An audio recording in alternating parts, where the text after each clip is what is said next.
चलिए अमित सागर जी गुरुदेव के श्री चरणों में नमस्तु करते हुए हम उससे विनती करते हैं कि वो भगवती आराधना से संबंधित जो संलेखना विषय के ऊपर कुछ अपना वक्तव्य देना चाहते हैं, भगवान दीजिए और हमें लाभान्वित करिए। नमोस्तु भगवान, नमोस्तु नमोस्तु। देखिए, संलेखना के ऊपर बहुत सारे हम वक्तव्य सुनते हैं। वो प्रयोगात्मक कैसे होते हैं, आपको हम घटनात्मक रूप से बता रहे। हम 2005 में ईचलकरंजी से बरसा योग करके गणाधिपति कुंभ महाराज के संघ के दर्शन करने कुंथुगिरी गए थे।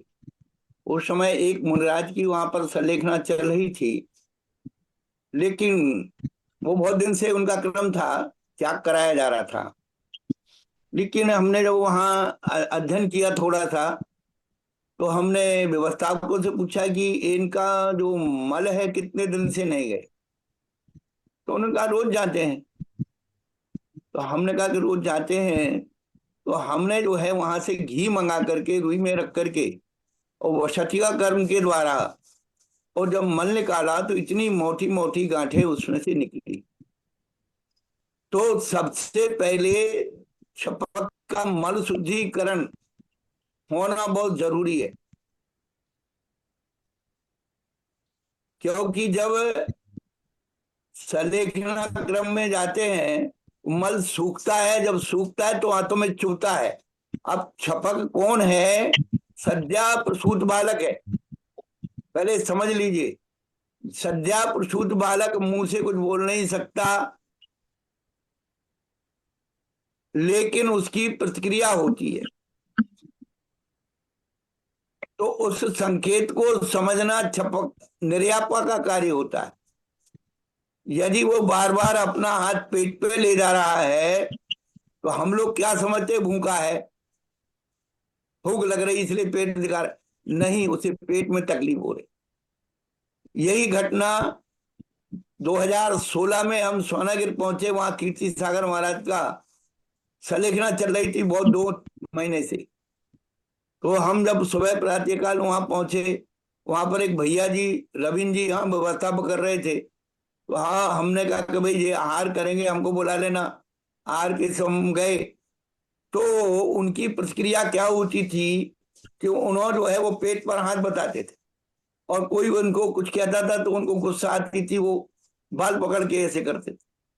तो हमने पहले दिन हमने जब उनको देखा उस प्रकार की प्रक्रिया में, तो हमने वही पूछा कि भाई ये मल कब तक? नहीं बोले रोज जाते हैं। तो दूसरे दिन में प्रातः काल उनको घी के प्रयोग के द्वारा उनका इतना मल निकाला, गांठे गांठे गांठे, क्योंकि वो गांठें अंतर सूख कर के आंतों में चुभती हैं और बहुत पीड़ा होती है। इसीलिए अभी पूज्य श्री बतला रहे थे कि छपक को अन्न छुड़ा करके शाक माने ऐसी चीज देना चाहिए, सब्जी देना चाहिए, रस देना चाहिए, और अंत में छाछ पानी, जिससे उसकी आंतें बिल्कुल साफ हो जाए, उसका कायाकल्प हो जाए, आंतों में अन्न का जरा सा भी अंश ना रहे। ये बड़ा महत्वपूर्ण होता है। पूज्य हमारे आचार्य विद्यानंद जी महाराज का कल नाम लिया था, तो वास्तव में साधु जीवन क्या है? खाना गाना जाना, ये साधु का बहाना। खाना ने चर्या, गाना माने बोलना, और जाना माने जाना निहार बिहार।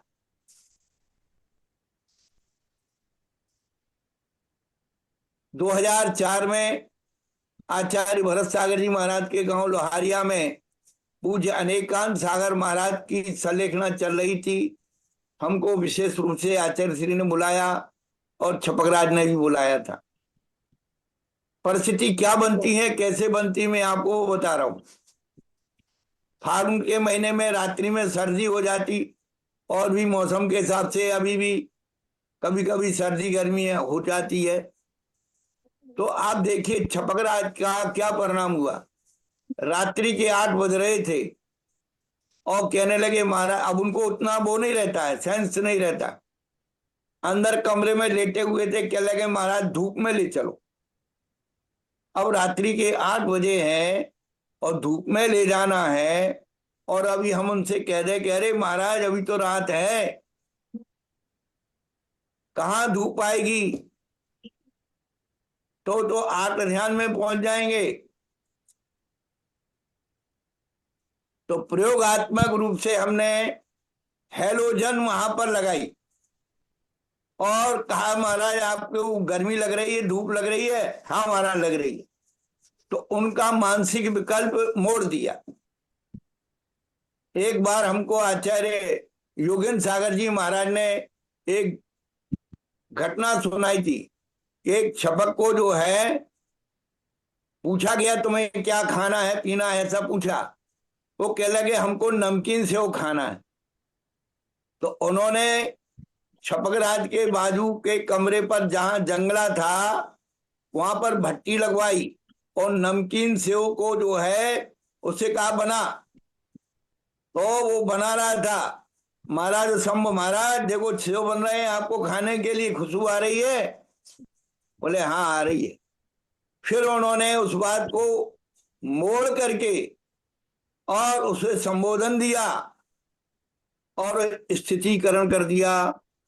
तो कहने का मतलब है कि हम छपक के द्रव क्षेत्र काल भाव की स्थिति को देख करके, बात पित्त कफ की स्थिति को देख करके और उस प्रकार से उपचार विधि करना चाहिए। 3 चीजें बहुत जरूरी होती हैं।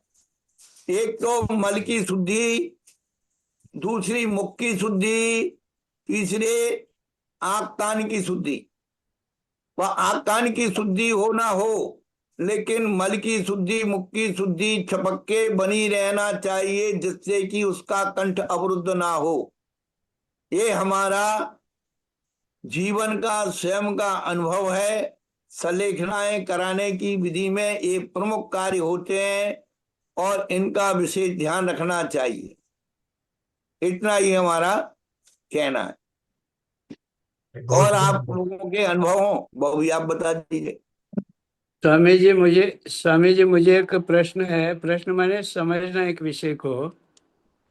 अमित सागर महाराज जी, हाँ समझिए। स्वामी जी नमस्ते। ये जो हाँ मूलाचल प्रदीप ग्रंथ में सकल कीर्ति आचार्य ने मरण के जो भेद किया है, उसमें एक विषय यूं आया, हाथी आदि पशुओं के कलेवरों में प्रवेश कर जो प्राणी मर जाते हैं उसको गृध्र पृष्ठ मरण कहते हैं। तो यहाँ पर जो है, क्या छपक की दृष्टि से कथन किया जा रहा है, क्या सामान्य मरण का वर्णन है? आप एक बार पुनः दोहराइए इस वाक्य को। माने हाथी आदि पशुओं के कलेवरों में, माने उसके पेट आदि में हाँ हाँ हाँ, अब समझ में आ गई। प्रवेश करके जो प्राणी मर जाते हैं उसको गृष्ट मरण कहते हैं। एक तो हाँ सब। हाथी के पेट में प्रवेश करके अथवा आश्रय लेकर के मर रहा है, तो फिर यहाँ गृध्र पृष्ठ मरण क्यों कहा? और हाथी देखो के मेरी बात सुनो। गिद्ध जो पक्षी होता है, जी गिद्ध पक्षी होता है, वो खाते खाते क्या करता है, उन पक्षियों के पेट में घुस जाता है। जी, माने हाथी के पेट में। हाँ। जो हाँ, घाटी है, बैल है, जो बड़े बड़े जो उनके कलेवर हैं, वो खाते खाते उसमें घुस करके मर जाते हैं। अच्छा। तो ये तो मृत हाथी के कले शरीर में ही प्रविष्ट होंगे, जीवित हाथी के शरीर में तो प्रश्न ही नहीं। अरे गिद्ध पक्षी कहाँ शरण होगा? गिद्ध हाँ पक्षी उसका कलेवर खाता है ना, हाँ हाँ। इसलिए गिद्ध पक्ष मरण। जी जी। ये और आचार्य वैराग्यनाथ जी ये गुरुदेव ने इसके ऊपर एक बात भी बताई थी, मुझे याद आ रही है। आचार्य भगवत भी यहाँ पर विद्यमान है, वो बताया था कि ये जब घृत पृष्ठ की जब चर्चा चल रही थी तो उन्होंने इस विषय को काफी अच्छी तरीके से खोला था, परिस्थितियां किस प्रकार से बनती है वगैरह। आचार्य भगवत वैराग्यनाथ जी गुरुदेव, आप इसके बारे में कुछ हाँ कहें? हाँ, बोलिए बोलिए बोलिए। नहीं नहीं, आप आप बोलिए बताइए बोलिए। बरोबर, आप तो यहाँ पर विराजमान हो। अरे नहीं, बोलो तो सही, आप नहीं, बोलो ना, मुझे मेरा क्या आधा लगता अधूरा है। याद आ रहा है, पर पूरा नहीं आ रहा है। आपने उसके बारे में कुछ एक परिस्थिति भी बताई थी कि ऐसी परिस्थिति में वो कैसा बनता है कि वो हाथी का कलेवर में कैसे जा घुस सकते हैं अंदर।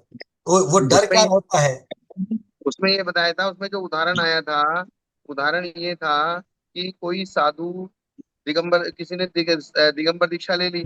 अब उसका जो साला था वो बार बार उसको पकड़ के घर ले जाता था, बोले तुम मेरी बहन को जो है घर में छोड़ के आए। अब वो एक बार लेके गया, दो बार लेके गया, तीसरी बार जब वो लेके आया तो जंगल में वो थे, तो उनको उससे बचने का कोई उपाय नहीं दिखा, और उन्होंने अपने संयम की रक्षा के लिए, वहां मरा हुआ हाथी का कलेवर पड़ा था और उसके अंदर उसके अपने उसके अंदर छिप गए और श्वासोच्छ्वास रोके उसी में अपने प्राण त्याग दिए। तो ये धवला जी में कथन यह है कि इस प्रकार के जो मरण होते हैं, अब इनकी आज्ञा भी नहीं है और ना भी नहीं है, लेकिन ये मरण मंगल में नहीं गिने जाएंगे, अर्थात इन मरणों की समाधि नहीं मानी जाएगी। जी। क्या नहीं मानी मा- जाएगी? जी, समाधि नहीं मानी जाएगी इसकी। हाँ, वो धवला जी में स्पष्ट माने लिखा है। स्वामी जी, हाँ बोलिए। वैराग्यनंद जी महाराज जी नमस्ते। हाँ आप जो कह हाँ रहे ना, बोलिए बोलिए। उसको हाँ उसको मूलाचार प्रदीप में यूं कहा, जो मनुष्य अपने ही दुराचारों से स्वयं श्वास रोककर आत्मघात कर लेते उसको जिग्रास मरण कहते हैं। वही अलग है जिज्ञासा स्मरण। तो या मुझे यह जानना है स्वामी जी, जब छपक के समाधि की चर्चा चल रही है तो ये ऐसे अमंगल मरण की चर्चा क्यों की गई? ये तो चर्चा इसलिए की स्वामी जी, उन सारे मरणों में से, कि जितने भी प्रकार के मरण हैं, उन सारे मरणों में से हमको जो प्रशस्त मरण है उनको छांटना है, कि कोई ये ना समझ ले कि ये भी प्रशस्त मरण है, ये भी प्रशस्त मरण है, ये भी प्रशस्त मरण है। कोई इस प्रकार से मर जाता है, जैसे पुरुषार्थ सिद्धि उपाय में हिंसा के बारे में बहुत सारे विकल्प दिए हैं। कोई ये सोचे कि मैं एक जानवर को मार दूंगा तो ये बहुत सारे जानवरों को नहीं मारेगा, बच इसलिए जाएंगे। बोले एक को मारने से बहुत सारी हिंसा बच जाएगी। इस प्रकार के जो विचार होते हैं ना मनुष्य के, बोले मैं बहुत पापी हूँ, मैंने पाप किए हैं और मैं जिंदा रहूंगा तो और ज्यादा पाप करूंगा, इसलिए मैं मर जाता हूँ, जिसको जिज्ञासा स्मरण का है। जी। तो बोले इस प्रकार तो के जब मरण अपन प्रशस्त नहीं प्राणायाम कहलाते। बस। हाँ हाँ जी बोलिए जी। बोलिए। जब अपन प्राणायाम भस्त्रिका अनुलोम विलोम आदि जो करते हैं, अलग हम्म, अलग उसके आइटम भी है, तो हम्म, ऐसे समय में श्वास अवरोध की भी चर्चा आती है। तो हाँ, कुंभक में है ना, हम्म। तो ऐसे बराबर उसी समय मरण हो जाए तो उसको इस रूप में अपन लेंगे क्या, अकाल मरण और श्वास अवरोध करके मरण हुआ? अगर उसका भाव आत्महत्या रूप है, जी अगर कोई व्यायाम करते हुए, कोई चलते हुए फिरते हुए गिर के कहीं भी किसी भी प्रकार से मरण हो जाए, वो अलग चीज है, और उस समय भी अगर उसने अपने परिणामों को संभाल लिया तो भी उसका समाधि मरण कहलाएगा। लेकिन उसने अगर चलाकर आत्महत्या रूप किया है कि मुझे मरना है, जी तो जी वो प्रशस्तता नहीं है। जी। ये मेन बात है। वहां जो ठीक है। धवला जी में जो कथन किया है कि बोले आत्महत्या का, जीने की इच्छा और मरने की इच्छा, ये दोनों ही अप्रशस्त हैं। जी जी। हम इसलिए जी। हाँ। दूसरी आखिरी बात ये पूछता हूँ, ये जो कंदर्प अभियोग्य आदि भावनाओं से, किल्बिष भावना आदि से मरण, समूह भावना से जो मरण होता है, तो इसको ये कहा नीच योनि में उत्पन्न होते ऐसे देव दुर्गति को प्राप्त करते हैं। तो देव दुर्गति वालों का नीच गोत्र माना जाए कि उच्च गोत्र? क्योंकि देवों का नारकियों का नीच। हाँ बोलिए। देवों का सामान्य वस्तु से माना उच्च जाए। गोत्र होता है, चाहे वो भवनवासी का हो, चाहे व्यंतर हो, चाहे ज्योतिषी हो, चाहे कल्पवासी हो, चाहे अहमिंद्र हो। सामान्य रूप से जो भी देवगति में पैदा होगा उसका उच्च गोत्र माना जाएगा। अच्छा, भले वो अभियोग्य जाति का देव हो। हाँ, कोई कोई सी भी जाति का हो, ठीक ठीक। मतलब वो और हम। सामान्य कथन है। जी जी जी जी। और हमने नरकों में पहले नरक से लेके सातवें नरक तक, चाहे वो तीर्थंकर प्रकृति के बंद करने वाला हो, तो जी भी जी। वो नीच गोत्री माना जाएगा। हाँ हाँ। ठीक है। पूज्य अमित सागर महाराज जी, आज के चर्चा में कुछ निजी संलेखना के संदर्भ में कुछ अनुभव बताना चाह रहे थे स्वामी जी आप? वो बताया ना उन्होंने। हाँ। तो नहीं, और कुछ बताना चाहे तो? अच्छा, और कुछ बताना चाह रहे? बोलिए स्वामी। भगवान, अनम्यूट करिए, आपका माइक बंद है। हाँ। हाँ, बताने के लिए प्रसंगानुसार होते हैं। हमारे दीक्षा गुरु शिक्षा गुरु दोनों की संलेखनाओं को हमने संपादन किया था बड़ी निकटता से।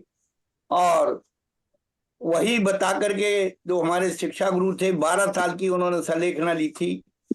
और शिखर जी में भी हमारे जो चातुर्मास हुए थे उसमें मानमल झांझरी जयचंद जी बगड़ा ये और सलेखनामती माता जी इन तीन की प्रमुख रूप से वहां समाधि यहाँ का किया था। और भी चित्राबाई और अन्य अन्य साधु जो बने थे वहां पर उस समय पर अन्य स्थानों पर भी जिनकी समाधि हुई थी तो वहां पर हमने जो है थोड़ा सा अनुभव किया था कि किस प्रकार से भाव और परिणामों को कैसे छक्कों का संबोधन होता है और कैसे हमें करना चाहिए। इसमें हमको एक सबसे बड़ी बात समझ में ये आती है, अगर हम उसके शरीर को संभालने में एक्सपर्ट हैं तो हम उसके भावों को भी संभाल लेंगे। बस बस बस मूल बात है कि निषेधात्मक की जगह विधियात्मक। अब हम रात में कह देते कि अरे अभी तो रात है और आप कैसे अभी कह रहे हो आप, तो वो तो संश्लेषित हो जाता। तो उसके अनुरूप भावात्मक अनुरूप जो है कि सर्दी लग रही है तो हम उसका क्या उपचार कर सकते हैं, गर्मी लग रही तो हम क्या उपचार कर सकते हैं। कभी कभी छपक जो है संकेत कर रहा है तो अपन ये ना सोचे कि पीने के लिए पानी मांग रहा है। अरे उसके मुंह से नहीं बोला जा रहा है पानी छिड़क दीजिए, पानी से उसे वो कर दीजिए उसकी तृषा को शांत करने का गीले पट्टी आदि के द्वारा हवा आदि के द्वारा उसके परिणामों को घंटे 2 घंटे के लिए प्रशस्तता में लाइए। कहने का मतलब ये है, ये जो निमित्त प्रकट होते हैं, रिष्ट समुच्चय जब हम पढ़ते हैं, ये उसके अरिष्ट के लक्षण हैं, जब उसको दिन का रात और रात का दिन समझ में आती है। ये हाँ एक तरीके से ये क्या है, अरिष्ट लक्षण उसके प्रकट हो चुके हैं। हमारे यहाँ एक क्षुल्लक जी थे, शाम के 6 बजे वे अपना कटोरा लिया और कटोरा लेके कमरे के बाहर आके बैठ गए। तो हमने उनसे पूछा है कि बोले आप ऐसा क्यों कर रहे, बोले आर के उठने का टाइम हो गया इसलिए मुझे आर के लिए उठना है शाम के 6 बजे। जी तो इस प्रकार से फिर जब होता है। हमने उनका आहार कराया, एक ही दिन शाम को उनकी समाधि हुई और सुबह उनका आहार करा रहे थे हम, तो उन्होंने देखा जब हमने उनके कटोरे में सामान डाला, यानी कि जब वे खाने लगे एप्पल, तो बोले ये तो पत्थर है। अब उनका मुंह इतना कड़क हो गया था कि उनसे खाया नहीं जा रहा था, उनको एप्पल पत्थर लग रहे थे। तो ये हम्म, सब अरिष्ट सूचक चिन्ह हैं जो रिष्ट समुच्चय में बताए गए हैं। रात्रि का दिन दिखना, दिन का रात दिखना। एक महाराज से हमारे पिताजी, मैंने बताया था आपको कि बाबा महाराज को जो उनकी समाधि से पहले कमंडल पास में रखा था, वो बहुत गौर से देखते रहते, बोले मुझे ये किसी इंसान की खोपड़ी दिखाई दे रही है। हम्म, मतलब इंद्रिय विपर्यास हो जाता है, इसको क्या कहते हैं, इंद्रिय ये विपर्यास। विपर्यास। इंद्रिय विपर्यास। आंखों का जब रस कम हो जाता है, आंखों का पानी कम हो जाता है, तो किसी को अपनी अंजलि में बाल ही बाल दिखाई देते हैं। तो आंखों की जो धारियां होती हैं, आंखों का रस कम होता है, इंद्रिय विपर्यास होता है, तब इस प्रकार की स्थितियां पैदा होती हैं। इसको इंद्रिय विपर्यास कहते हैं। अर्थात उसको अब आपने, आप कनक नंदी जी गुरुदेव के पास रहे हैं, तो उन्होंने छाया पुरुष को देखने के लिए बहुत पुरुषार्थ करते हैं वो। हाँ दिखाया था 2 4 बार। 2 4 बार दिखाया था। तो छाया पुरुष जो देखते हैं, वो छाया पुरुष के देखने से, अगर छाया पुरुष बिल्कुल ठीक दिखाई दिया है, तो मतलब 1 साल तक आपका कुछ भी बिगड़ने वाला नहीं है, कोई बीमारी नहीं आने वाली, कोई आपका मृत्यु का संकेत नहीं है। वो छाया पुरुष का कहीं हाथ कटा हुआ दिख रहा है, पैर कटा हुआ दिख रहा है, या मस्तक से विहीन दिख रहा है, तो इस प्रकार से वो चीजें रिश्ते समुच्चय की चर्चा है सब। आप तो उनके जी साथ रहे ना, छाया पुरुष जी उन्होंने दूसरे लोगों को भी दिखाया बहुत बार। जी महाराज। उसमें दोपहर की धूप में जाके खड़े होके बिल्कुल एकाग्रता से उस छाया को देखते हुए एकदम से आकाश में देखते हैं, तो जमीन से लेके आकाश तक एक सफेद बर्फ के समान छाया पुरुष दिखाई देता है। और ये बात हमने एक और अनुभव की, जैसे मल निकालने वाली बात की, मल निकालने के साथ साथ अगर वो मल हम तेल आदि अंदर डालेंगे या पिचकारी अंदर डालेंगे, तो उस समय में उसके पेट के अंदर प्रेशर नहीं होता है। तो उस समय जो ये अमित सागर जी ने बताया कि बोले घी आदि डाल के ही उसको निकालना चाहिए। अगर हमने एनिमा डाल दिया तो एनिमा लिक्विड ज्यादा डाल दिया तो वो लिक्विड बाहर निकलता रहेगा, धीरे धीरे धीरे धीरे धीरे टपकता रहेगा, एकदम से साफ नहीं होगा।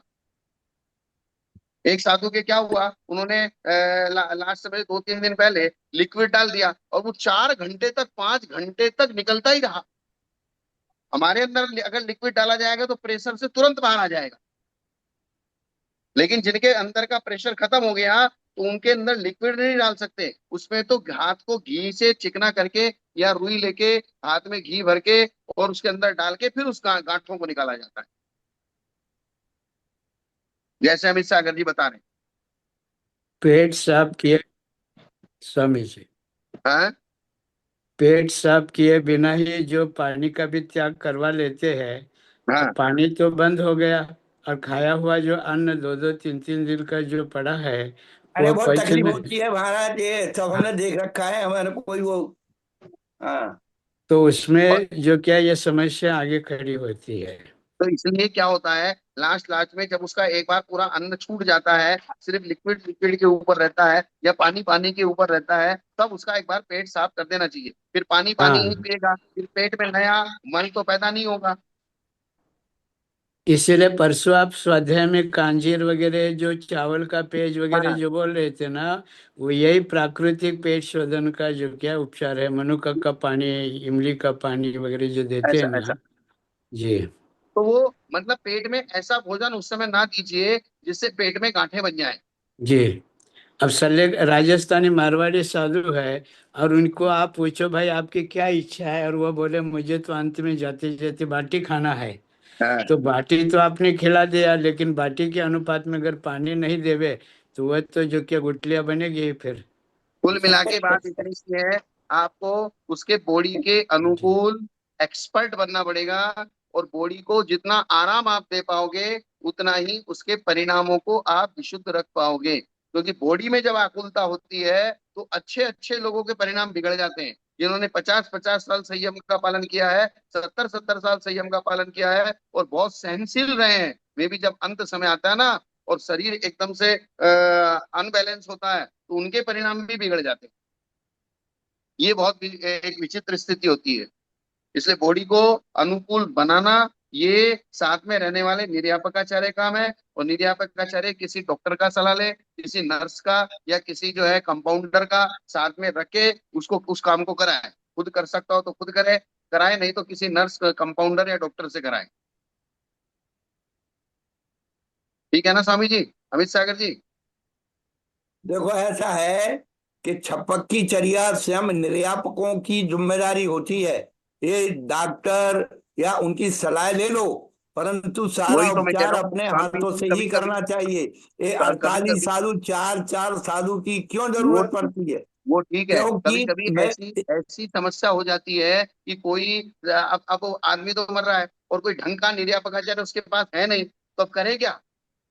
अब वो बात अलग है, लेकिन मूल बात है स्वामी जी, छपक की साधना करने के लिए, कराने के लिए निर्भीक चिकित्सा, वूहन, स्थितिकरण, वात्सल्य, 4 अंग जरूरी है।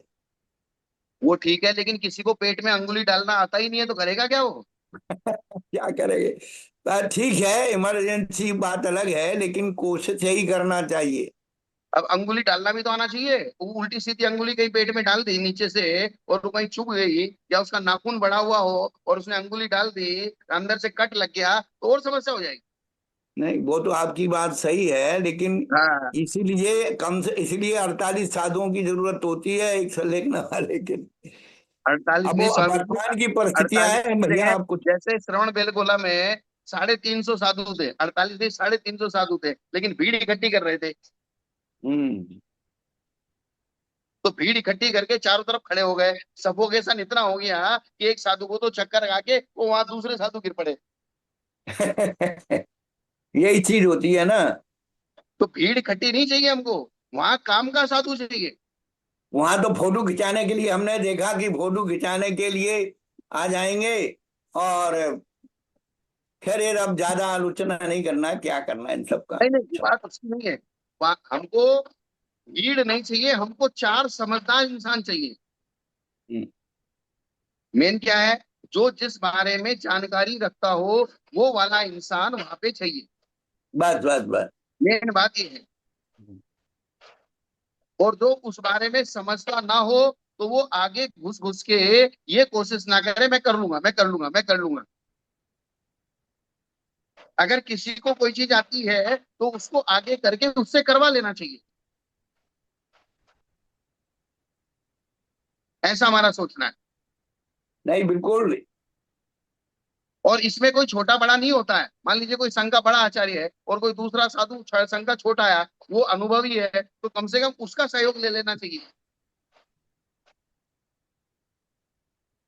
लोहारिया की संलेखना में यही हुआ था, 52 साधु जुड़े थे। हम थोड़े कहीं बाहर चले गए, जब लौट के आए तो पूज्य आचार्य भरत सागर महाराज ने मेरा हाथ पकड़ा और सबके सामने कहा कि अमित सागर आ गया, मुझे अब कुछ नहीं करना है, सारी जिम्मेदारी अमित सागर की है। सबके सामने बोल दिया।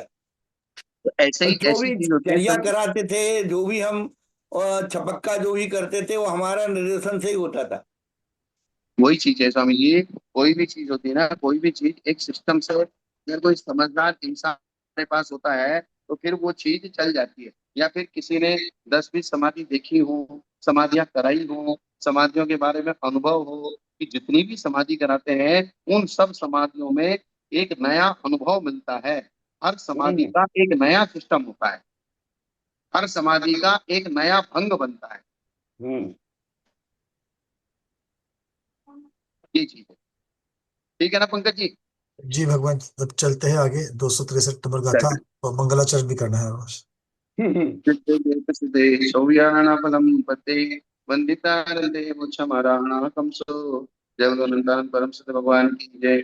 देवादेवी आराध्य आदिनाथ भगवान की जय। महावीर भगवान की जय। शिव कोटि आचार्य महाराज की जय।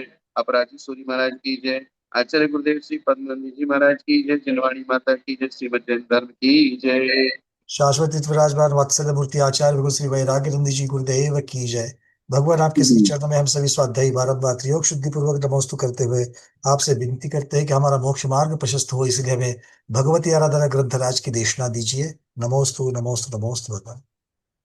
अब यहाँ गाथा चल रही परिणामों की। परिणामों को कैसे काय संलेखना तो हो गई थी, कषाय संलेखना। काय संलेखना के बाद कषाय संलेखन। कषाय संलेखना। क्योंकि हम लोगों का जो औदारिक शरीर है, और औदारिक शरीर अगर अनुकूल नहीं है तो परिणाम भी अनुकूल बनाना बहुत कठिन हो जाएगा।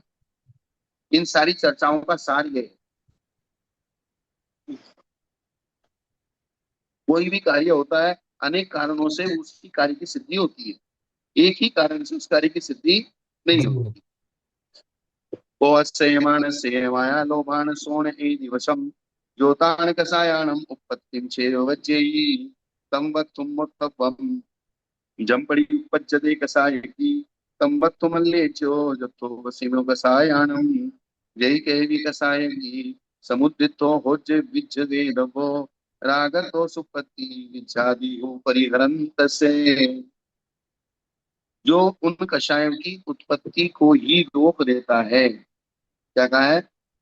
जो उन कषायों की उत्पत्ति को ही रोक देता है, अर्थात रोकना उधर लगाता है जहां से शुरुआत होती है। उत्पत्ति की जगह पर ही रोकना है। हाँ। और उत्पत्ति हो गई, बढ़ गई, बहुत आगे चली गई, फिर रोकोगे तो परिश्रम ज्यादा हो जाएगा।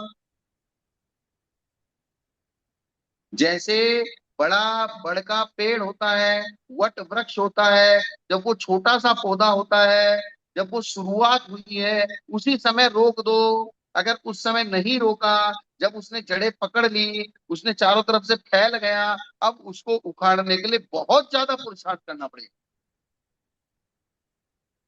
इसलिए जहां से कसायों की शुरुआत हुई है, इसलिए कहा है हमारे पुराने बुजुर्ग कहते हैं कि जिस प्रकार से दान का पैसा रात भी नहीं उतरनी, रात होने से पहले मंदिर में दे के फिर सोना।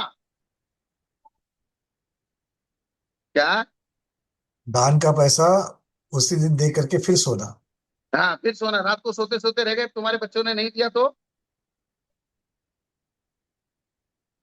इसी प्रकार से जिससे कषाय उत्पन्न हुई है, सोने से पहले क्षमा मांग के सोना। सोने से पहले, क्षमा मांग करके, मतलब अकाउंट क्लियर करके हाँ, सो जाओ।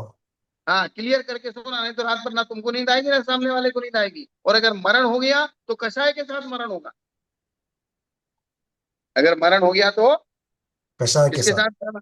कषाय के साथ। और अगर क्या होता है, जैसे आपकी हमारी कहा सुनी हो गई, क्रोध कषाय हो गई या मान कषाय हो गई, जैसे जैसे टाइम बढ़ता जाता है वैसे वैसे शर्म बढ़ती चली जाती है। क्या बात है, बहुत बढ़िया। क्या होती जाती है?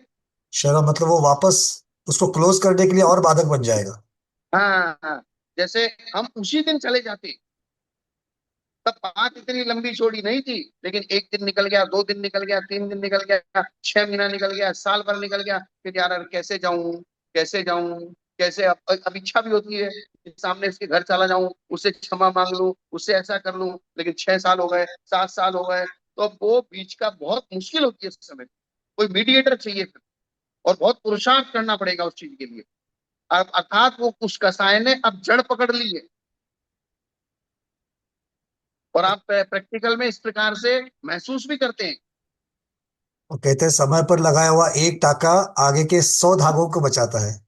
हाँ, जैसे आपकी कमीज, आपका कुर्ता, आपका पैजामा, अगर नीचे से उसकी तुरपाई उधड़ गई है और एक धागा निकला है, तुरंत उसी समय उसको सिल दो। क्या कर दो? वही उसी समय सिलना पड़ेगा, उसको सिल सिल देना उसी चाहिए। समय अगर सिल दोगे तो आपका वो सिस्टम वहीं का वहीं रुक जाएगा। अगर उस समय नहीं सिला तो वो सिस्टम बहुत आगे बढ़ जाएगा। हो सकता है वो पूरे कुर्ते पजामे को ही खत्म कर दे। और कौन से समय खत्म कर दे उस पर तो और भी प्रॉब्लम बढ़ जाएगी फिर। ऐसा। इसलिए क्या है, जो अशुभ चीजें हैं उसकी उत्पत्ति वहीं की वहीं रोको। बढ़ने देना छोड़ना है तो सिर्फ शुभ चीजों को छोड़ो, लेकिन अशुभ चीजों को बढ़ने देना मत। इसलिए कहा है, रोग की उपेक्षा नहीं करना, शत्रु की उपेक्षा नहीं करना। हाँ, बहुत बढ़िया। क्या? रोग और शत्रु इनकी उपेक्षा नहीं करना, समय पर ही उसका इलाज कर देना। हाँ, समय पे उसका इलाज करना। और समय निकल जाएगा तो बहुत बढ़ जाएंगे। इसलिए यहाँ कहा है, जो उन कषायों की उत्पत्ति को ही रोक देता है, अर्थात जहां से वे शुरू होती है वही उसी क्षण उसको रोकता है। वह मुनि क्रोध मान माया लोभ को वश के उसके वश में नहीं होता। जो कषाय की उत्पत्ति से बचना चाहता है उसे क्या करना चाहिए? उस वस्तु को भी छोड़ देना चाहिए जिसको लेकर उसको कषाय रूपी आग पैदा होती हो। साधन कारण। जिस जिस निमित्त से भी वो कषाय पैदा होती हो, उस निमित्त को ही हटा दो। है? जो वस्तु कषाय रूपी आग पैदा करती हो, उस वस्तु को ही हटा दो और उस वस्तु को स्वीकार करो जिसके अपनाने से कषायों का उपशम होता हो। अब कसाय का उपशम तो बहुत बड़े महापुरुष के सामने बैठो जब तुम्हारी कसाय ठंडी पड़ेगी। नहीं, जो कल बाद में बात हुई थी वही है। हाँ, वो वही बात। तो कसाय को उपशम करने का साधन क्या है? 3 लोक के नाथ के सामने बैठो, महामुनि राजों के सामने बैठो, शास्त्र लेके बैठो, बहुत सज्जन पुरुषों के सामने बैठो, ऐसे ऐसे लोगों के पास की संगति करो ये जो लोग कषाय करते ही नहीं है। तो ये कषाय को उपशम करने के साधन है। यदि थोड़ी सी भी कषाय रूपी आग उठती हो तो उसे बुझा दें, क्योंकि आग विक्रिया का रूप लेके कितनी बढ़ जाएगी। क्योंकि हमारे यहाँ बताया है कि अग्निकायक और वायुकायक का औदारिक शरीर विक्रियात्मक होता है। जी, दोनों की विक्रिया बताई है। क्या बताइए? अग्निकायिक और वायुकायिक दोनों का शरीर जो है विक्रियात्मक रहा है, हाँ, औदारिक होते नहीं। थोड़ी सी वायु बहुत बड़ा रूप बवंडर बन जाती है, और थोड़ी सी अग्नि बहुत बड़ा बवंडर बन जाती है। इसलिए कषाय को अग्नि की उपमा दी है। कषाय को किसकी उपमा दी है? अग्नि। हाँ। कषाय को अग्नि की उपमा दी है। अर्थात वो कषाय शुरू होगी, थोड़ी सी शुरू होगी, लेकिन वो बढ़ती बढ़ती बहुत दूर चली जाएगी। जैसे उदाहरण दिया जाता है, नदी जहां से निकलती है वहां बहुत थोड़ा सा उसका पार्ट होता है, और जहां समुन्द्र में मिलती है वहां बहुत बड़ा पार्ट होता है।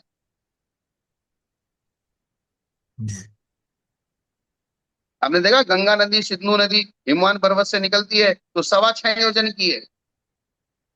उसकी पानी की धारा कितनी है? 6.5 योजन। और जब वो समुद्र में मिलती है तो 65.5 योजन की है। उसका जो पानी का बहाव है ना, प्रवाह, वो 62 62 का है।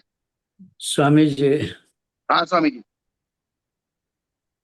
गंगा से निकली हुई नदी समुद्र तक पहुंचते पहुंचते 14,000 नदियां उसमें और शामिल होती है। हाँ इसी प्रकार जब गुस्सा आता है तो गुस्सा अपने में आता है, लेकिन गुस्से को भड़काने वाले जो और लोग हाँ, समाहित होते हैं ना, यही उससे तो वो बात है, हाँ, यही बात है। ईंधन, आग को ईंधन मिलने लग जाए तो फिर आग भड़कती है, ईंधन ना मिले तो अपने आप बुझ जाती है। तो और लोग जो हवा देते हैं ना, वो ईंधन का काम करते हैं। वो जो हवा दे रहे हैं वो 14,000 नदियां हैं वे सहायक। हाँ, बराबर है। जो, जैसे आपको गुस्सा आ गया, तो गुस्सा आने के बाद कुछ लोग आपको और भड़केंगे, हाँ बिल्कुल सही हुआ है, तुम्हारे साथ ऐसा नहीं होना चाहिए था, तुम्हारा अपमान किया गया है, बिल्कुल। तुम्हारा अनादर किया गया है, उसने तुम्हारे साथ ऐसा व्यवहार किया है, ठीक नहीं किया है। तो वो बेचारा ठंडा होने की बराबर। बजाय और बढ़ जाता है। लेकिन ये तो आप दुनिया किनकी भर, बात लेकिन आप किनकी बात कर रहे हैं जो कान का कच्चा है वो? हाँ, कान ये का कान कच्चा। के, लेकिन स्वामी जी क्या होता है, अशुभ चीजों में और निंदा सुनने में हर आदमी ज्यादातर कान के कच्चे हो जाते हैं। वही तो। क्या हो जाता है, अगर कोई किसी की निंदा कर रहा है ना, आज आपके सामने जाके मेरी कोई निंदा करेगा, और मेरे सामने आके आपकी कोई निंदा करेगा, किसी तीसरे के सामने तीसरे की निंदा करेगा, तो आदमी ये नहीं सोचेगा यार वे तो इतने अच्छे साधु हैं, नहीं ये गलत बात है, ये कह रहा नहीं, कुछ ना कुछ तो होगा, कुछ तो होगा जब भी तो बात आई है। तो कान का तो कच्चा इंसान निंदा सुनने में पहले होता है। वहीं से ईंधन मिलता है फिर। है? वहीं से ईंधन भी मिलता है यार, आगे बढ़ने के लिए। और वही से ईंधन मिल जाता है उसको। और अगर आपने सुनना ही बोले बोले मुझे सुनना ही नहीं, वो मेरे गुरु है, बात खत्म करो, जाए ऐसे, ऐसा ऐसे मिलते हैं क्या हम इंसान? भगवान एक यहाँ पर मैं एक प्रमाण देना चाहूंगा, एक थोड़ा रेफरेंस, हाँ कि जो गुरुओं के द्वारा जितने भी यूट्यूब के या मीडिया के ऊपर, जितने भी डिजिटल मीडिया के ऊपर जितने प्रवचन चलते हैं, उनको जितने व्यूज नहीं मिलते हैं, उतने व्यूज, उससे कई ज्यादा व्यूज विवादित जो वीडियोस रहते हैं उनको मिलते हैं, हाँ लाखों में मिलते हैं। बस एक एक न्यूज ऐसी आ जाए, ये साधु ने इस साधु के बारे में ऐसा कहा, बस ये उसका बहुत बड़ा ऊपर का एक टाइटल है, और फिर उसके व्यूज देख लेना। मैं तो बहुत बार कुतूहल से देखता हूँ कि ये कितने इनको व्यूज मिल रहे हैं, और यहाँ पर भगवती आराधना चल रही है, कार्तिकेय प्रेक्षक चल रही है, इसको कितने तो भी views नहीं मिलते मिलेंगे। हैं? और 300, 400, और वहां पर हाँ, लाखों में मिलते हैं। तो यही बड़े बात है। चाव से, मतलब ये शब्द में लगाना, बड़े चाव से लोग इसको सुनते हैं। इसका मतलब क्या हुआ? इसका मतलब निंदा रस सुनने के लिए आदमी कान का कच्चा हो जाता है, जी। उसको सुनने के लिए उसमें उसको आनंद आता है। और इसीलिए बहुत सारे लोग यूट्यूब पे भी विवाद के मुद्दों के साथ में आते हैं। किसके मुद्दों के साथ आते हैं? विवाद के बुद्धू के साथ। हाँ, विवाद के मुद्दे के साथ आएंगे तो हर आदमी क्या हुआ क्या हुआ क्या हुआ क्या हुआ, हर आदमी सोचेगा क्या हुआ क्या हुआ, किसने क्या कहा किसने क्या कहा, तो वो व्यूज बढ़ते चले जाएंगे। और बोले सीधा साधा सा तुम अपने आगम का, तत्व ज्ञान का, सामान्य ज्ञान का, सम्य ज्ञान का प्रवचन करते रहे, करते हैं, हाँ भाई ये तो चलता ही रहता है, इसमें क्या है? ये चीज है। इसलिए जहां से कसाई रूपी अग्नि उठी हो वही बुझा दो। कोई अगर आपके सामने निंदा करने के लिए शुरुआत कर रहा है, एक शब्द निकाला है ना, उसी समय चुप कर दो, बोले भाई शांत हो जा, इधर मत बैठ, हमको नहीं सुनना, खत्म। अगर आपने उसके 4 15 मिनट उसकी बातें सुन ली तो वो खुल जाएगा, फिर तो कहीं का कहीं पहुंच जाएगा।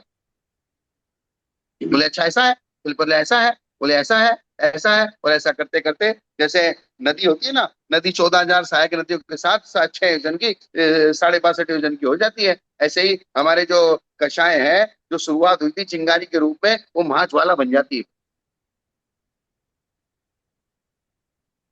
जो कषाय को दूर करता है, उसके राग देश की उत्पत्ति शांत हो जाती है। नीच जन की संगति की तरह कषाय हृदय को जलाती है।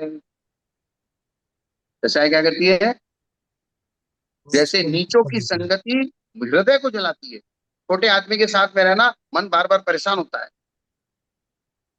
अशुभ आंगोपांग नाम कर्म के उदय से जो मुख विरूप होता है, वैसे ही कसाय के उदय में मनुष्य का मुख क्रोध से विरूप हो जाता है। जैसे धूल पड़ने से आंख लाल हो जाती है, उसी तरह क्रोध से आंख लाल हो जाती है। जैसे महावायु से शरीर कांपने लगता है, वैसे ही क्रोध से मनुष्य कांपने लगता है। जैसे शराबी शराब पीकर जो चाहे बकता है, वैसे ही क्रोध में मनुष्य जो चाहे बोलता है। जैसे जिस पर भूत का प्रकोप होता है, कुछ भी करता है, वैसे ही क्रोधी मनुष्य चाहे जो करता है।